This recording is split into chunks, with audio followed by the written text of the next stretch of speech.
C'est devenu un rituel depuis la rentrée scolaire. Chaque matin, des dizaines de parents d'élèves se tiennent la main pour protéger symboliquement l'école de leurs enfants.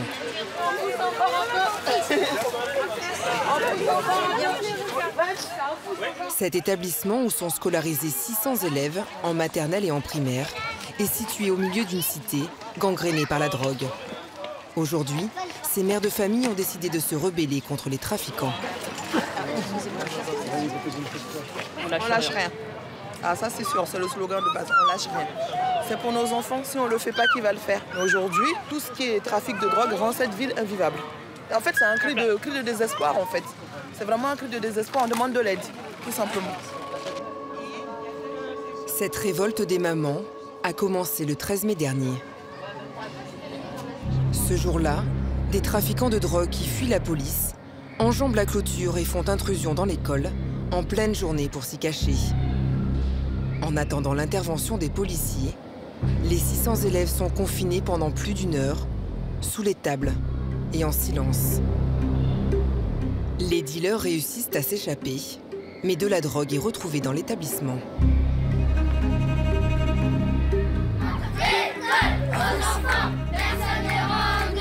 Trois jours plus tard, lors du premier rassemblement, les enfants apportent les dessins qu'ils viennent de faire. Ils y expriment leurs émotions. Des élèves agenouillés sous des tables. Un bonhomme qui pleure. Ou celui-ci, avec deux hommes sur la droite qui escaladent les grilles. Et ce message, non aux intrus, on n'est pas content. Partez d'ici et ne revenez jamais. Pour les parents, c'en est trop. La sécurité de leurs enfants est en jeu. Ils osent enfin surmonter leur peur et briser la loi du silence. Saint-Denis, 110 000 habitants, est une ville populaire aux portes de Paris. Célèbre pour son Stade de France, sa basilique, nécropole royale, mais aussi pour ses barres d'immeubles. Près de la moitié des habitations sont des logements sociaux.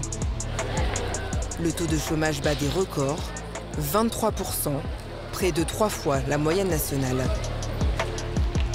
Ici, le trafic de drogue s'est peu à peu propagé à toute la ville. Aujourd'hui, les points de deal se multiplient et les vendeurs ne prennent même plus la peine de se cacher. Au cœur d'une cité, nous filmons discrètement une journée ordinaire sur l'un des plus gros points de vente de Saint-Denis. Comme dans une entreprise, chacun a son poste et ses responsabilités. Il y a d'abord les guetteurs, surnommés les choufs, placés tout autour du point de vente. Ils crient pour donner l'alerte, car une patrouille de police approche. La plupart ne sont pas originaires du quartier. Ce sont les yeux des dealers.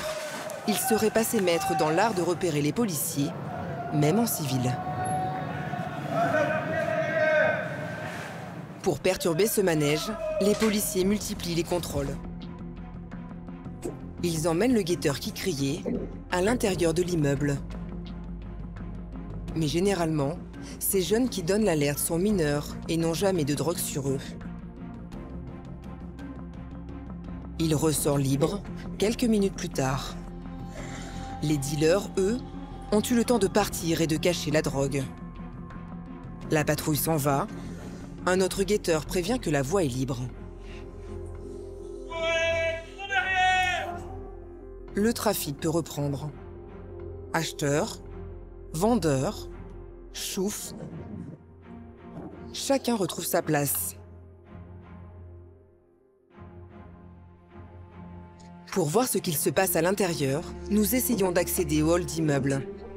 Mais impossible de franchir la porte d'entrée. Juste savoir ce que vous pensez de ces mères de famille qui se mobilisent. On veut que de l'argent. Comment? C'est pour vous donner la parole, quoi. Pourquoi faut pas rester ici? Ouais, non. Bougez-vous, n'en êtes pas des jeunes ici. Avec personne. Pourquoi? Parce qu'on n'en est personne, vous êtes responsable. Vas-y, bougez ta caméra, Interdiction de déranger. C'est bientôt l'heure de pointe. Une heure plus tard, Une file d'attente s'est créée devant le hall. Comme au supermarché, les acheteurs font la queue. Ici, on vend essentiellement de la résine de cannabis. Un va-et-vient permanent qui va durer une bonne partie de la nuit, sous les yeux des habitants de la cité.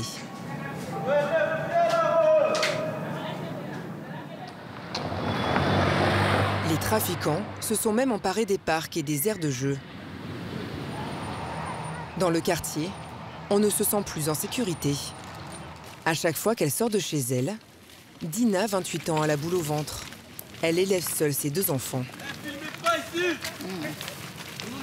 Filmez pas ici! Filmez pas ici! Filmez pas ici! Pour aller chercher son fils à l'école, la jeune maman passe tous les jours devant ce parc. C'est votre quotidien, ça? Vous voyez? Oui, ils sont souvent à côté des écoles comme ça? Là où ils peuvent se cacher pour dissimuler leur... Ça vous fait quoi, vous? Ça vous... Ah ouais, je souhaite pas vivre ça tous les jours. En tout cas, non. Des fois même, on a peur pour passer, pour aller faire les courses. On a peur. Vous imaginez toute seule au milieu de tout le monde là. On ne sait pas comment ils vont s'y prendre aussi. L'école maternelle de son fils a aussi été touchée par la violence. C'était il y a 2 ans, le jour de la rentrée.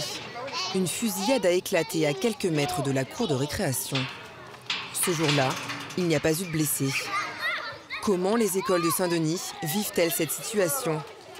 Le rectorat n'a pas donné suite à nos demandes d'interview.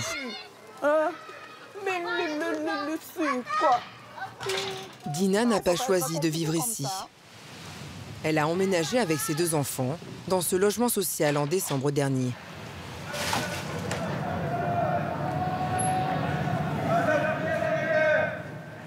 Sans se douter de l'enfer qu'elle allait vivre, avec ses cris incessants. On ne dort pas, on vit dans la peur 24 heures sur 24 heures. Vous les voyez, les dealers? Oui, on les voit. Ils se cachent pas? Non, ils ne se cachent pas. Ils ne se cachent pas. S'ils ont envie de rester là, ils vont rester là. S'ils ont envie d'entrer là-bas, ils vont entrer. S'ils ont envie d'entrer ici, ils ont l'accès. C'est eux le roi, c'est eux qui commandent ici, c'est eux qui dirigent ici. Et des fois même, on voit les bagarres là, on voit. Mais les gens, ils ont peur d'aller les séparer parce qu'on ne sait pas, ils peuvent tourner contre vous.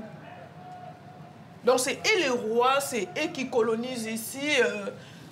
En tout cas, non. On refuse de vivre dans la peur constamment. On refuse ça. On refuse.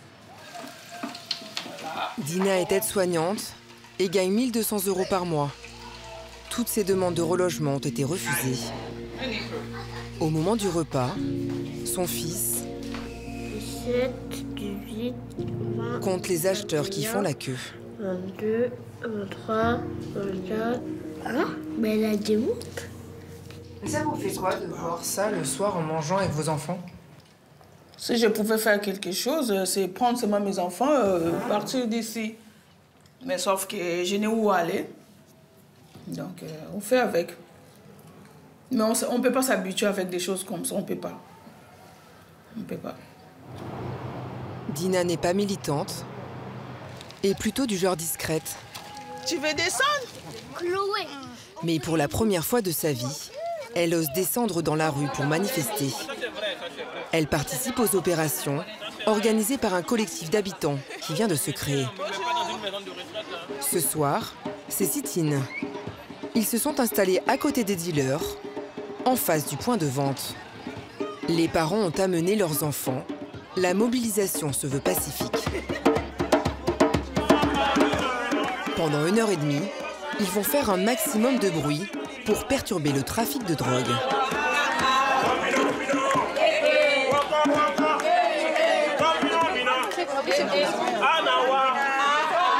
On est dérangé aussi.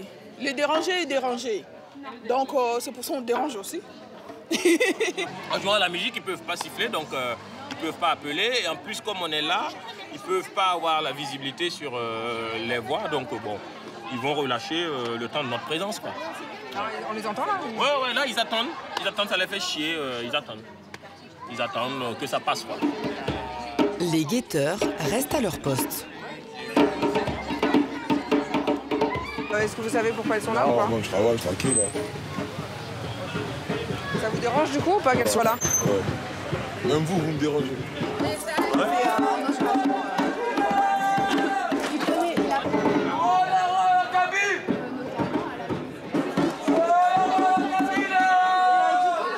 À l'arrêt à la cabine, ça veut dire que la voiture de policier est arrêtée.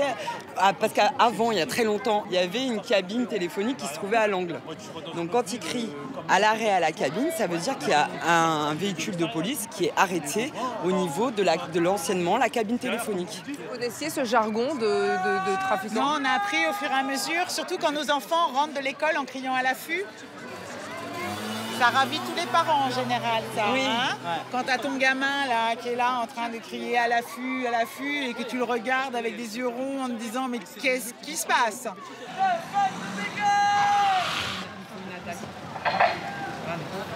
Le guetteur est contrôlé, fouillé. Il n'a rien sur lui. Il sera relâché. Ça vous rassure de voir la police? Bah oui et non, parce que normalement, s'il n'y avait pas de problème, ils n'auraient pas besoin d'être là, on va dire. Nathalie habite le quartier depuis 20 ans. C'est l'une des rares à ne pas avoir peur de se confronter aux dealers. Il était minuit, ils se sont mis à hurler. Pour une fois que j'arrivais à dormir tôt, et ben j'ai pété un câble, je suis descendue, j'ai gueulé sur tout le monde. J'ai dit, vous êtes sérieux, à minuit, vous êtes en train de gueuler? Mais il y a quoi à minuit? Cette mobilisation des mères de famille est-elle efficace? Le préfet a promis 28 policiers supplémentaires pour la ville de Saint-Denis. Nous avons souhaité filmer leur travail au quotidien. Notre demande est restée sans réponse. Les dealers, eux, sont toujours là. 2 d'entre eux ont accepté de nous parler. Le premier a la quarantaine et vend de la drogue depuis l'âge de 12 ans. Dans chaque coin de Saint-Denis, il y a la drogue. Il y a des endroits où vous trouvez que du cannabis. Il y a des endroits où vous allez trouver que de l'héroïne. Il y a d'autres endroits où vous allez trouver cocaïne, héroïne, un mélange de tout. Voilà. Vous avez une boutique qui est ouverte 24 heures sur 24 et qui vous donne tout ce que vous voulez. Le second a 23 ans. Il est parfois guetteur, parfois vendeur de cannabis ou d'héroïne. Il gagne entre 100 et 300 euros par jour. Selon lui, la seule solution pour se faire de l'argent rapidement. On va pas devenir un clochard et c'est une façon de se débrouiller en fait. Sans voler, tant que j'ai pas trouvé de travail, tant que j'ai pas trouvé quelque chose pour avoir un salaire assez net, je crois que je vais devoir continuer. Pour eux, cette révolte des mères de famille ne va rien changer à la réalité du trafic. Maintenant, il n'y a plus de respect dans le trafic. C'est-à-dire? Voilà. Tout le monde encule tout le monde. Voilà. Même les gens qui habitent dans les endroits où avant on les respectait, maintenant on ne les respecte plus. Eux-mêmes, ils ont même peur de sortir de chez eux. Et alors qu'avant, il n'y avait pas ça, il y avait du respect pour celui qui habitait là. 2 jours plus tard, nous retrouvons Nathalie, l'une des participantes au sit-in. Atteinte de sclérose en plaques, elle devait se rendre à l'hôpital pour son rendez-vous mensuel. Mais en arrivant dans son parking... Je regarde, je dis non mais attends, c'est une blague. Je vois un pneu crevé au début, je dis non, j'ai un pneu qui s'est vidé ou au début j'ai pas pensé. Et après je regarde, je fais le tour, 1, 2 pneus, 3 pneus, 4 pneus, 5 pneus, 6 pneus. Ça veut dire que j'ai 2 voitures et les 2 voitures je pouvais pas les utiliser. En prime, sur cette voiture-là, ils m'ont pété les vitres. Voilà. Qui s'en est pris à Nathalie? Et pourquoi? Selon elle, ce sont les dealers. La veille, l'un d'eux a été arrêté dans son immeuble. Étant donné son franc-parler, les trafiquants se seraient persuadés qu'elle les a dénoncés. S'ils avaient fait ça à 15 voitures, 20 voitures, ok, mais là, il n'y a que moi. Donc s'il n'y a que moi, c'est que c'est moi qui ai été visé, c'est de la vengeance tournée contre moi. Pour eux, comme je parle, bah, c'est moi. Ils ne comprennent pas que c'est 2 choses différentes de leur dire, de leur faire des reproches ou d'essayer de leur parler, de leur demander de respecter et aller balancer à la police. Donc eux, ils mélangent les 2. Alors que c'est sûrement un voisin qui dit jamais rien, qui a vu quelque chose et qui a balancé, ben non, c'est sur moi que ça tombe. Nathalie vient d'acheter cette voiture à crédit pour son fils, qui suit une formation en alternance. Ça m'énerve. Ça m'énerve tellement. Elle vit seule avec son garçon de 21 ans dans un logement social. Alors, voyons combien me coûte cette blague. Elle est invalide et touche une allocation de 900 € par mois. Elle n'a pas les moyens de faire les réparations. Alors là, le montant, c'est 427. Quand on rajoute les 69, ça fait quasiment du 500 € pour une voiture. Et j'en ai 2 à changer. Devant une somme pareille, ça me paraît tellement insurmontable que je sais pas quoi faire. Je sais pas quoi faire. Mais il faut que je trouve une solution de toute façon, parce qu'il faut bien que mon fils il aille à son alternance, et c'est trop important pour son avenir. Donc même s'il faut que je l'envoie ailleurs et puis que je fasse appel à l'entraide familiale, je vais le faire. Mais après, il faut rembourser, c'est toujours le même problème. Hein. On va faire un petit café pour se remettre de ses émotions. Dès le collège, Nathalie a envoyé son fils dans une école privée, loin de Saint-Denis. S'il a bénéficié d'une bourse, elle a financé une partie de sa scolarité avec ses maigres économies. Je pense que j'ai tout fait pour lui éviter d'avoir une vie médiocre. Je peux pas dire autre chose parce que pour moi c'est ça. Quand tu passes ta vie en bas d'un immeuble ou que tu passes ta vie à faire le chou, c'est quoi comme vie qu'ils ont? Quelle vie c'est pour eux? Ok, d'accord, ils gagnent 80 € par jour. Ok, ils sont contents, ils ont de l'argent. Mais c'est quoi l'avenir pour tout ça? Et justement, je voulais qu'ils sortent de là. Alors je me dis comment j'aurais réussi une chose et c'est celle-là. Et honnêtement, ça m'émeut, mais il est une telle fierté pour moi que je regrette pas, quoi. Je le vis pas comme un sacrifice en fait. Je le vis vraiment comme un bonheur. Malgré ce coup dur, Nathalie continue le combat. Il en faut plus pour l'intimider. Elle retrouve les autres parents pour le sit-in hebdomadaire. Et toujours face au dealer.